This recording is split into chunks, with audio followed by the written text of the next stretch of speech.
Welcome to Generation AI, the show where we explore how AI is reshaping our generation. I'm Derek Staahl. On the show today, dangerous deepfakes. We'll explore the explosion of apps that can turn innocent photos into AI-generated porn, what schools and parents should do to stop it. Plus, using AI for therapy, where there could be short-term benefits but long-term risks. First, let's get to the headlines. A new study suggests AI and wearable devices could help protect construction workers in extreme heat. Researchers strapped Garmin smartwatches on 19 workers in Saudi Arabia for 5 months, tracking their heart rate, breathing, and oxygen levels. They found their AI model could flag dangerous heat stress with 95% accuracy, and the system provided warnings about 14 minutes before the workers crossed into a dangerous physiological zone. The authors say that warning window could mean the difference between a water break and a trip to the ER, although they note it was a small study at only one work site. Across all industries, employers are eager to hire people who know how to use AI. Data from Resume Genius shows 8 in 10 hiring managers consider AI skills a priority. Some separate research shows most employers would now choose a less experienced candidate with AI literacy over a more experienced candidate without AI skills. By the way, if you want to step up your AI skills, we spoke with one of Time's 100 most influential people in AI about that very topic. Just go to check out episode 1 of Generation AI. By the way, you can always ask AI how to build those AI skills. Well, it appears Google's AI overviews aren't just changing how we search, but what information we actually see. In a new study, researchers at the New Jersey Institute of Technology found Google's AI-generated summaries tend to prioritize niche websites and Google-owned content instead of established news outlets and government sites. That means the AI summaries may rely on less credible information than a traditional Google search. Across 11,000 searches, just 18% of the sources between the two overlapped. The study also found the AI takes a side on controversial questions about a third of the time and was more sensitive to small wording changes. The Academy is out with a new slate of rules for next year's Oscars, and they will ensure Val Kilmer cannot win. The late actor's likeness will appear in an upcoming movie called As Deep as the Grave, thanks to artificial intelligence. The new rules say only roles performed by humans with their consent will be eligible for acting nominations. Screenplays must also be written by humans in order to be eligible for writing awards. The Golden Globes also announced some new rules that are slightly more permissive when it comes to AI. The Globes will allow some AI, provided that human creative direction, artistic judgment, and authorship remain primary throughout the production process. That was a quote. Actors have to be, in their words, mostly real. Well, there is a cafe in Sweden experimenting with a new kind of automation. What happens if you put AI in charge of calling all the shots? Yeah, inside of Anden Cafe in Stockholm, there are humans behind the counter who serve the actual coffee, but their manager is an algorithm named Mona. In the beginning, they say Mona spent the first few days signing a 3-year fixed-price electricity contract, creating fire safety documents, designing a menu, and contacting suppliers. And then the AI set off to hire a human staff. We started talking. I had an interview with Mona, and she was the one that hired me. Like a lot of new bosses, Mona is facing some growing pains. At one point, she ordered 120 eggs, even though they don't have a stove in this cafe. The baristas have also complained that she badgers them with late-night messages, but the cafe has attracted a lot of curious customers, and the company behind this, Anden Labs, is running a similar AI experiment in San Francisco. Well, coming up, a new investigation finds innocent images of students have been turned into deepfake nudes in at least 24 countries. We're talking with an expert about the conversations parents need to have right now when Generation AI continues.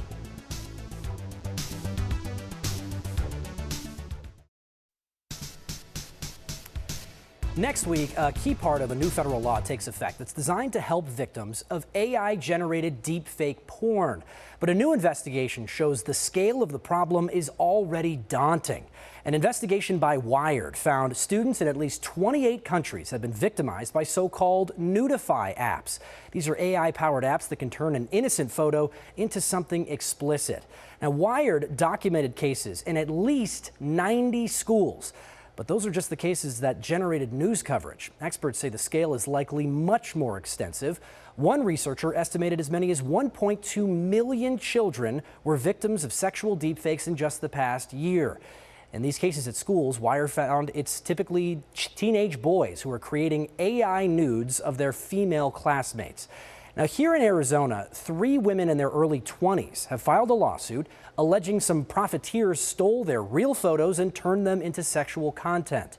That lawsuit claims the men didn't just create and spread these nudes, they also created paid online classes teaching other men how to do the same thing for big profits. This lawsuit claims these classes generated millions of views and more than $50,000 in income in 1 month alone. Arizona's family spoke with one of the women who filed this lawsuit. My bosses, my future employers, people that I don't know, people that I do know are looking at me in a different light that I don't want to be looked in. There is a federal law designed to stop the spread of non-consensual AI porn. It's called the Take It Down Act. It was signed by President Trump last year. It carries penalties of up to 3 years in prison for posting AI deepfakes of minors with the intent to harass them or cause abuse. That part of the law has been in effect since last year, but starting next week, websites and apps must have a system in place to remove deepfake porn within 48 hours of being notified. Some lawmakers acknowledge this is a reactive solution, not a proactive one, and it requires the victims themselves to find the images. My next guest today is Sarah Grado, the CEO of the nonprofit Not My Kid. Sarah, thank you so much for being on Generation AI. Absolutely. Thank you for having me. The stat of 1.2 million kids victimized last year is pretty striking. In your conversations with schools and with families, what are you hearing about the scope of the problem here in Arizona? Yeah, so we do have schools reaching out to us talking about the issue of what they're seeing their students do, whether it's on their own personal cell phone devices or on tablets at school. We have parents that reach out to us for a lot of reasons, and it's always coming back to tech, social media, AI right now. And it's around they're finding now that kids are engaging in these apps, they're finding ways to download these apps and really concerned about it. Cyberbullying and sexual harassment have been around for a long time. They're not necessarily new, but with the introduction of AI, from a behavioral health standpoint, is there anything different about this type of trauma that you can get from one of these deep fake nudes? Well, I mean, what's different about it is that it's new and it's evolving so fast that we don't even know necessarily the depth of it, and the guidelines and the boundaries around it aren't really strong. And so we have kids interacting with AI, and we as adults don't even really know and understand the depth of how it works. And so we are seeing that increase with kids using these apps and using AI, whether it's for these deep fakes or whether it's with AI chatbots and companionship. We're seeing it have a big impact on mental health and social dynamics. Sure, and in the past where to create an image like this, it may have taken a lot of skill and a lot of hours. Now it can be done in just a matter of seconds. There's some research indicating that the often boys that are creating these images aren't necessarily doing it always for sexual gratification, but there are other themes like social control, humiliation, dares.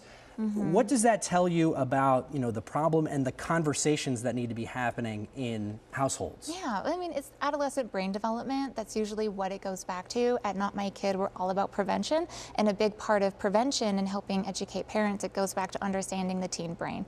And so when you're in adolescence, that prefrontal cortex, that front part of your brain that guides decision making, impulse control, like thinking things through, that's not fully connected yet. And so we are used to seeing teens take risks and do these things, but unfortunately with this generation, they just have access to things online that are so damaging and can really harm another person. And so it's all about going back to having these conversations with our kids, talking about the uncomfortable things, and then making sure that we know what they have access to and limiting access to this tech and to these apps. How would you recommend parents go about that sort of a conversation, though?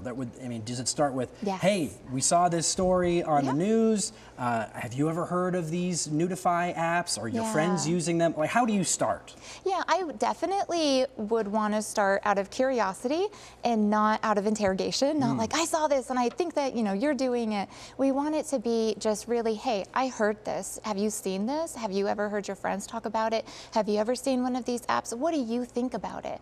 Another great question is, what do you know about AI? And really have the kid share with them. Let the kid be the expert, because they like being the expert a lot Sure. of the time. And that way we can fill in the gaps and then correct any misinformation. But really asking those open-ended questions and not having it be one conversation, but have it be an ongoing conversation. How about on the flip side, conversations with teenage daughters, and perhaps there is a young girl out there who isn't comfortable and knows she's been victimized. Yeah. What are some of the warning signs in terms of changes in sleep or behavior that parents should be watching out for? Exactly that. It's change in behavior. And this can be tricky with teenagers because they're teenagers. And sometimes they are moody and sometimes they do change certain things in their lives. But I always tell parents, listen to your gut. You know your kid best. And so if you're seeing a change in sleep, in eating, in social groups, if they're isolating, if they're pulling away, if their grades are going down, if your kind of gut is going off that there's just something going on and you ask them and they shut it down, keep asking and the shame around that can be really big, and that's why it's important to let them know that if something like this was to happen, not that they're in trouble and that Right. they're going to get their device taken away, which is usually a big fear of teenagers. So you can kind of set it up and let them know if something was to happen, what would that help look like, so that they feel like they know what's going to happen on the other side. In some countries, in South Korea and Australia, the problem has gotten so bad that they're giving students the option not to even include their photos in the school yearbook or Yeah. in the school websites, because Yeah. so many people are taking those photos and turning them into nudes. Yeah. What should schools be doing to address this problem? It's a really big question. I think that we have a lot of our school partners that are looking at their tech use. They're rethinking, did we put too much tech into the classroom, because it has kind of gotten a little out of control with the students. And so I think a lot of schools are already thinking about this and looking at this. It's difficult to put the answer only on the schools because this is a community issue.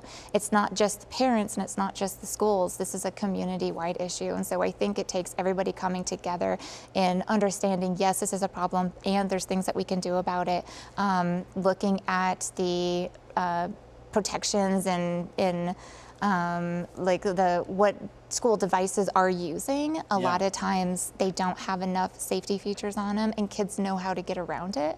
And so, and I know that schools are looking at this. It just feels like this issue is so big, it's kind of outside of our control. But it's really important that we remember we are in control and there are things that we can do. It seems to me, and I don't know if you would agree or disagree, that it would be maybe smart to have some written policies for schools to say, hey, if we're made aware of a deepfake situation, here's what we do, here's the playbook, here's who we notify. Because now that there is this federal law, if a school did notify a platform, a Google, a Facebook or whatever, they're now required to take that stuff down and document it and things like that.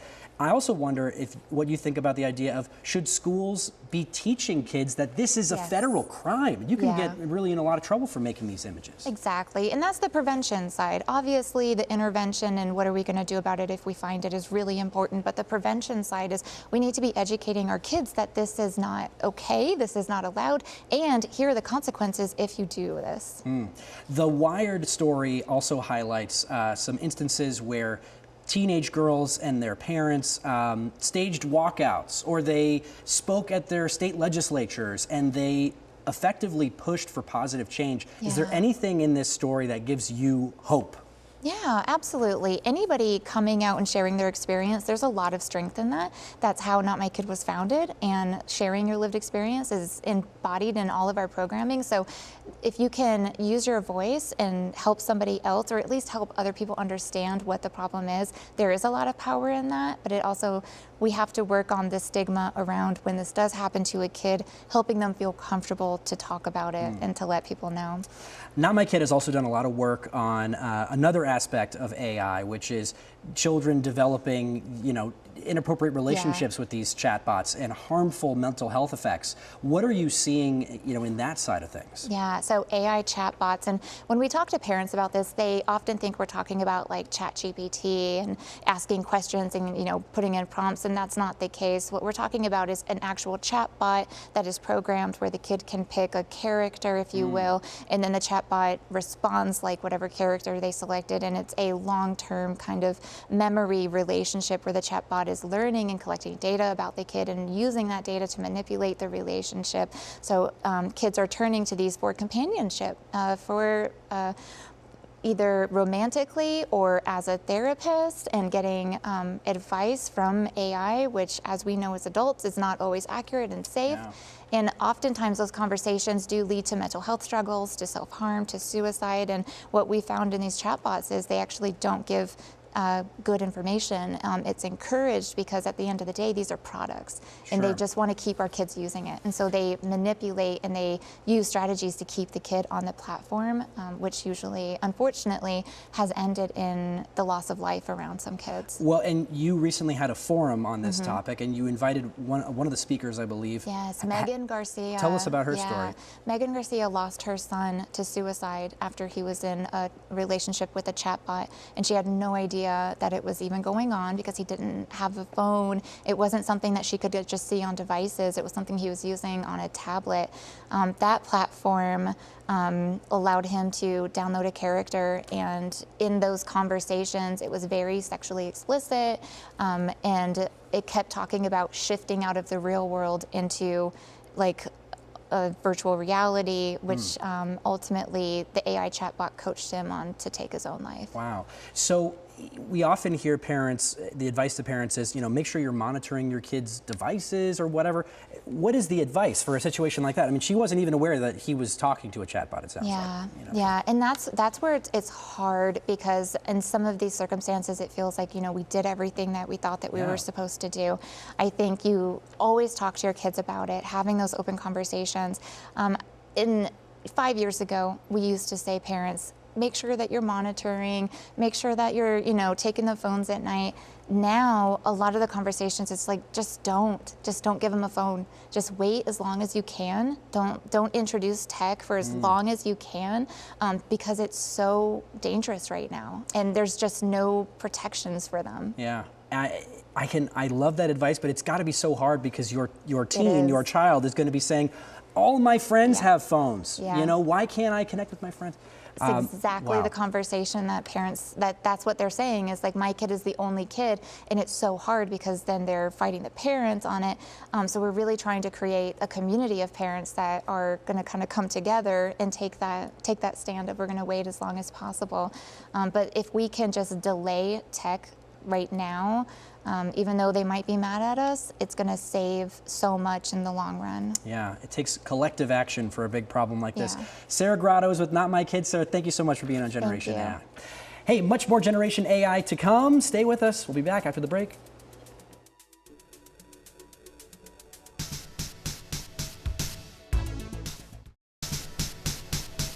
Welcome back to Generation AI. Researchers estimate at least 5 million young adults in the U.S. have turned to an AI chatbot for mental health advice. In a survey, the vast majority of them said it was useful. But what happens when that AI support starts replacing real therapy or even real relationships? My next guest today is Jamie Vink, president of Meadows Behavioral Healthcare. Jamie, welcome to Generation AI. Thank you. Thank you for having me. Oh, thank you for coming in.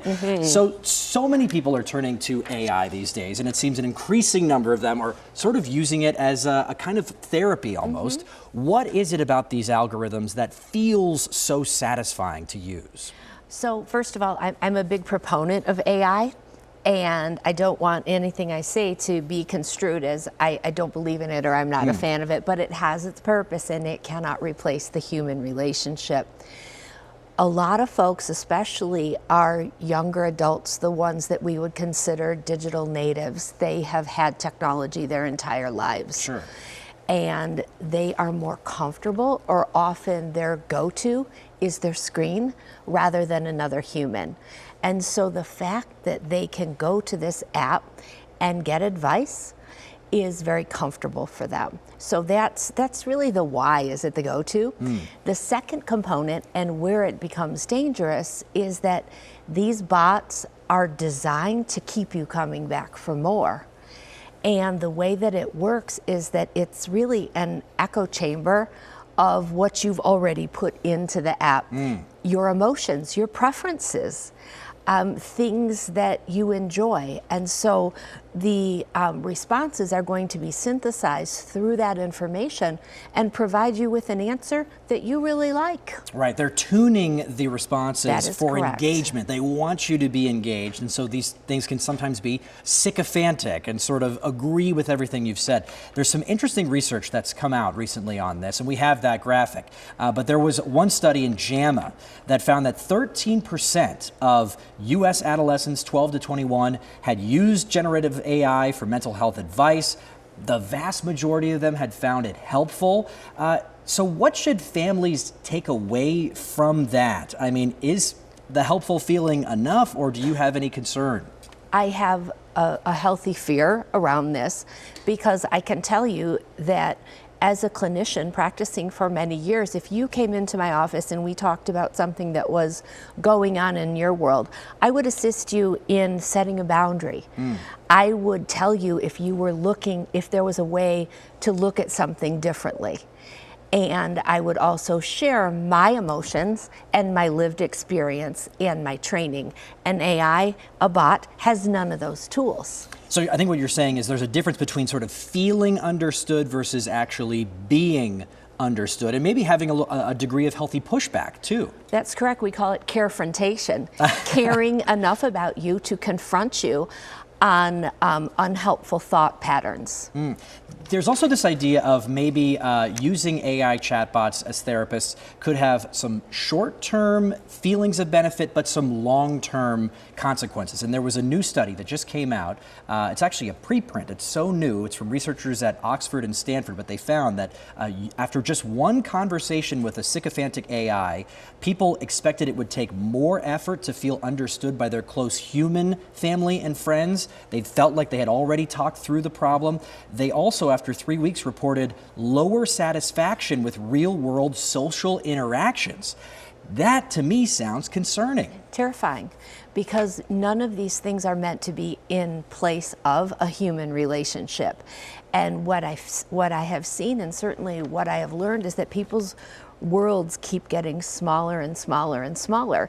And when someone is constantly validated by a bot, then being in the real world and getting honest to goodness feedback becomes more scary. Yeah, when I see that there's an effect like that on, real world satisfaction after just 3 weeks, my mind as a layperson thinks, it's almost like the dopamine hit that you get after using drugs, where it's like your brain chemistry changes. I don't know, would you agree at all with that characterization, or would you push back on that idea? I would. There is definitely a dopamine component to AI, as well as gaming and shopping and all kinds of things where we get that dopamine rush.